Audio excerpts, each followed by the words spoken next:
What's up, guys? I know everybody's frustrated and some are sharpening their pitchforks for Alex Anthopoulos' head as we were unable to strike a deal for a marquee starting pitcher. But I'm here to tell you that I'm going to take the positive route in that it's 2020. It's a wacky year. 16 teams make the playoffs, 60-game season. There's not going to be that many sellers, as many as we normally see.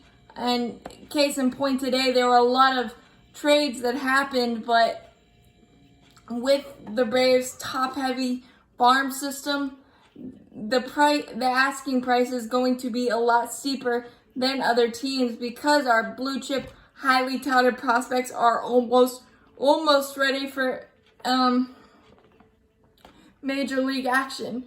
And because of the international scandal with Hart and Coppolella, it strapped us in that the international market, we feasted in getting major league talent for our roster or replenishing the bottom levels of younger blue chip talents from like the Dominican, Latin America to make it easier to make a marquee deal.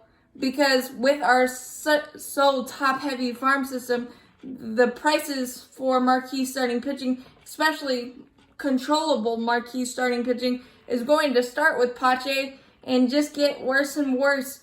Muller, Davidson, Weigel, to name a few, Contreras, Langeliers, and it's really hard if you're not comfortable with the price that other teams are asking for. You've got to say no because you got to evaluate now and the future. And now I know our starting rotation is a disaster outside of Max Fried, but we've got Ian Anderson up now, and it's kind of a signal that maybe we will start trying those prospects, Muller, Davidson, Weigel, instead of Robbie Erlin and Josh Tomlin.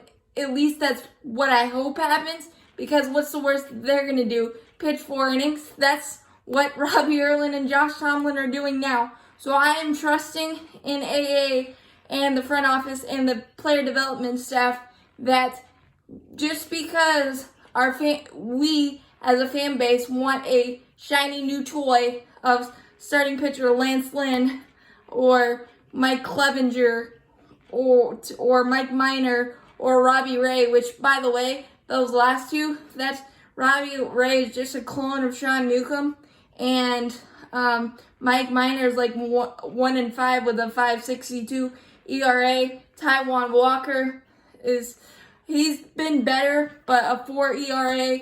So I mean, it's not like there's been a sure thing out there. And I know Lance Lynn would have been a nice piece, but again, you're going to have to give up Pache, Waters, Langeliers, and all of those blue chip prospects and probably more to even start the conversation. So mortgaging a farm system in this such a weird year, 16 teams make the playoffs, as I said, and just the uncertainty of everything, I don't think it's necessarily worth it. And to make a blockbuster trade just to make a blockbuster trade, that's not good baseball business. That's not good business in any sense of the word. So although frustrating, yes, I understand it. And hopefully Mike Foltynewicz is down at the alternate camp throwing 94-95 weight game there. Cole Hamels is working his way back, so maybe he can give us some innings. And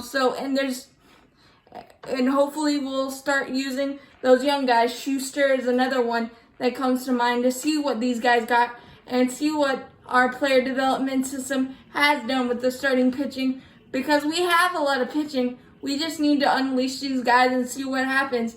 And I would rather do that this year and risk mortgaging the farm and helping another team become a contender for 15 plus years because of the package that we gave up. And just a reminder, the last 3 blockbuster trades we made, Mark Teixeira from Texas. And if I'm not mistaken, most of those guys that we sent back to Texas were key cogs in their World Series run in 11 and 14.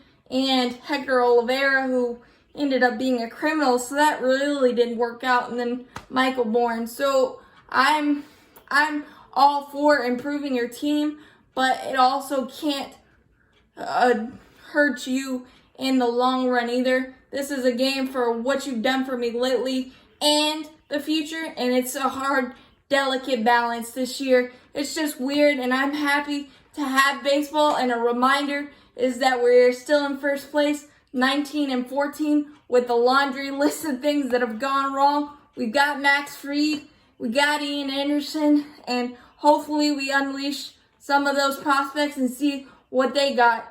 But I am obviously not happy that we didn't add somebody, but I also understand it, and I'm always going to be a Braves fan no matter what, first place, last place. We still got a great pin, and we are in a good spot right now. So let's all remember that. As always, go Braves, and I'll see y'all later tonight for the pregame and postgame.